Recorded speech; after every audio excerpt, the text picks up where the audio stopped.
Hello friends, welcome back to management Mantra by doctor Barkha Gupta. कैसे हैं आप सब? तो जैसा आप जानते हैं कि हम जो ये चैनल है वो आप लोगों के लिए लेकर आया है मैनेजमेंट के सारे टॉपिक्स।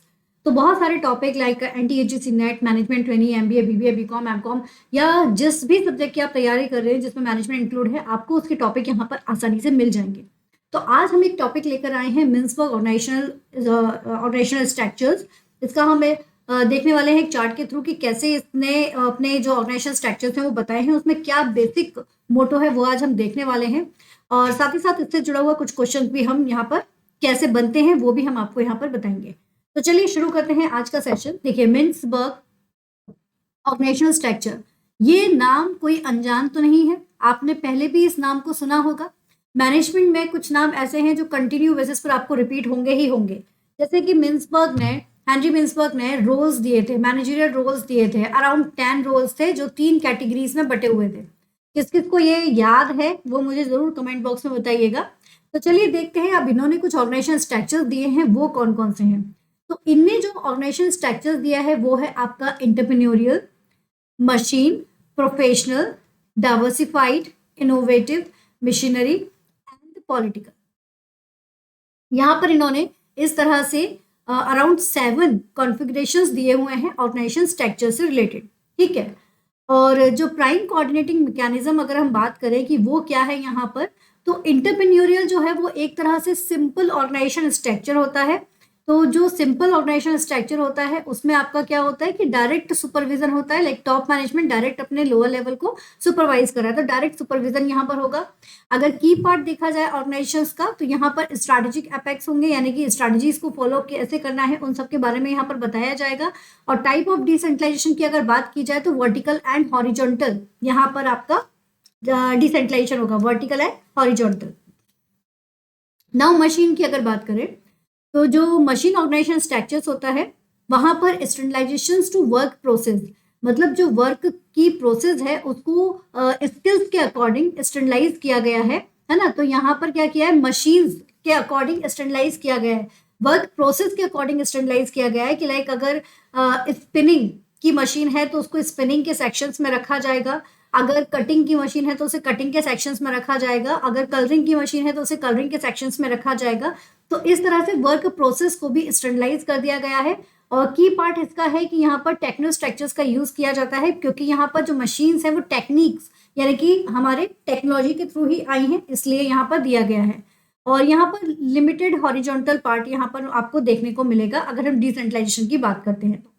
इसी तरह से प्रोफेशनल ऑर्गेनाइजेशन स्ट्रक्चर्स की अगर बात करें तो प्रोफेशनल में आपका प्रोफेशनल बोला जा रहा है, यानी कि पर्टिकुलरली कुछ स्पेशल स्किल्स के पर्सन्स यहाँ पर मौजूद होंगे जो एक पर्टिकुलर टास्क को करने के लिए होंगे, चाहे वो आईटी के टास्क को करने के लिए है या फिर आपके इलेक्ट्रिकल इंजीनियर्स से रिलेटेड हो या फिर आपके सीई से रिलेटेड हो या फिर आपका मैनेजमेंट में अगर देखा जाए तो एचआर से रिलेटेड हो, फाइनेंस से रिलेटेड हो।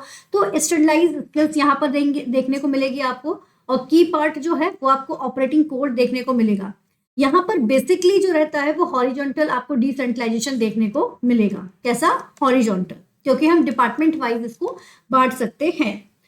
फिर आती है बात डाइवर्सिफाइड की। तो डाइवर्सिफाइड में अगर आप देखोगे तो स्टैंडर्डाइज ऑफ आउटपुट, आउटपुट का स्टैंडर्डाइजेशन आपको देखने को मिलेगा। मिडिल लाइन इसका की पार्ट है कि मिडिल लाइन इस पर ज्यादा फोकस करती है। और लिमिटेड वर्टिकल डिसेंट्रलाइजेशन आपको यहाँ पर देखने को मिलेगा। इनोवेटिव की अगर बात करें तो यहाँ पर म्यूचुअल एडजस्टमेंट आपको देखने को मिलेंगे, सपोर्टिंग स्टाफ आपको यहाँ पर देखने को मिलेगा और सिलेक्टेड डिसेंट्रलाइजेशन होगा, लाइक जहां जरूरत होती है वहां पर आपको डिसेंट्रलाइजेशन का पार्ट यहाँ देखने को मिलेगा। वहीं मिशनरी की अगर बात करें तो स्टैंडर्डाइज ऑफ नॉर्म्स की यहाँ पर बात की जा रही है कि कुछ नॉर्म्स जो है उन्हें स्टैंडर्डाइज किए गए हैं। आइडियोलॉजी फोकस होती है और डिसेंट्रलाइजेशन आपको देखने को मिलेगा। पॉलिटिकल्स में डिपेंड करता है वेराई टू वेराई कि क्या होना चाहिए, वो सिचुएशंस के अकॉर्डिंग डिपेंड करेगा। तो इस तरह से मिन्सबर्ग ऑर्गेनाइजेशन स्ट्रक्चर्स को डिवाइड किया गया है कई सारे पार्ट्स में। एक अगर हम बोले ना एक फ्लाई स्ट्रक्चर के रूप में इसको बताया जाता है, जिसको हम डिटेल में आपको वीडियो जब मैं दूंगी तब मैं आपको बताऊंगी इसका जो फ्लाई स्ट्रक्चर है वो किस तरह से बना हुआ है। आप अगर देखोगे ना नेट पर कुछ इस तरह से आपको स्ट्रक्चर्स दिखाई देंगे। तो इसने इन्होंने ना एक कंपैरिजन जो किया हुआ है वो बी से किया हुआ है ऑर्गेनाइजेशन स्ट्रक्चर का, कि जैसे बी जब शहद बनाती है तो ड्रोन, क्वींस, ये सब किस तरह से वर्कआउट करते हैं उस पर्टिकुलर चीज के लिए, उसी तरह से ऑर्गेनाइजेशन को जब अगर प्रॉफिट चाहिए तो वो किस तरह से डील करता है, उसको लेकर इन्होंने एक स्ट्रक्चर पूरे तैयार किए हुए हैं, तो वो आपके सामने मौजूद है। आई थिंक ये स्ट्रक्चर्स क्लियर होंगे और जो इंपॉर्टेंट पॉइंट्स है वो यहाँ पर आपको क्लियरली दिए गए हैं। तो मिन्सबर्ग ऑर्गेनाइजेशन स्ट्रक्चर से जुड़ा हुआ एक क्वेश्चन आपके एग्जाम में पूछा गया था, उसको यहाँ पर हम देख लेते हैं। The following are the statement of Mintzberg organisation type, choose the correct statement. आपको बताना है कि जो अभी हमने मिन्सबर्ग का ऑर्गेनाइजेशन स्ट्रक्चर देखा है, तो वो ऑर्गेनाइजेशन स्ट्रक्चर जो है कौन कौन से पॉइंट उसके लिए सही है। Entrepreneurial organisational primary focus on skill standardisation, जरा याद करिए क्या स्किल की तरफ वो फोकस करता था? नहीं भाई, वो तो बिल्कुल ही सिंपल ऑर्गेनाइजेशन स्ट्रक्चर है। ये देखो सिंपल ऑर्गेनाइजेशन स्ट्रक्चर है, फोकस ऑन डायरेक्ट सुपरविजन, तो ये पॉइंट क्या हो गया? गलत हो गया है। Professional organisational primary focus on output standardisation, क्या प्रोफेशनल जो था वो आउटपुट पर फोकस करता था? नहीं। फिर से देखो ध्यान से, ये जो था वो स्किल्स की तरफ फोकस करता था, राइट? तो इसलिए ये पॉइंट भी गलत हो गया। Innovative organisational primary focus of mutual adjustment, yes, innovative जो था वो म्यूचुअल एडजस्टमेंट पर फोकस करता था। ये देखिए इनोवेटिव म्यूचुअल एडजस्टमेंट, राइट? तो इसलिए यहाँ पर ये आपका सही हो गया। Missionary organisation primary focus on norm standardisation, बिल्कुल ठीक, अभी हमने देखा है कि ये नॉर्म स्टैंडर्डाइजेशन पर फोकस करता था।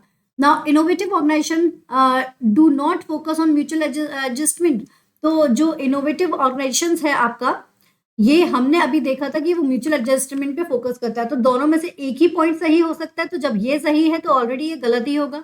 तो कहने का मतलब हो गया कि 2 पॉइंट हमारे पास सही है, वो है आपका सी और D.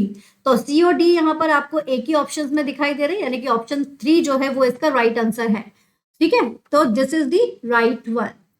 So this is all about today. ये था हमारा आज का सेशन। आई होप कि आप लोगों को अच्छे से क्लियर हुआ होगा। तो इसको पढ़ते जाइए, बाकी इससे रिलेटेड भी क्वेश्चन पूछे जा सकते हैं, इसलिए जैसे यहाँ पर क्वेश्चन पूछे गए हैं, आपको आगे के पेपर्स में भी इस तरह के क्वेश्चंस पूछे जा सकते हैं, तो उसके अकॉर्डिंग अपने आप को प्रिपेयर रखिएगा।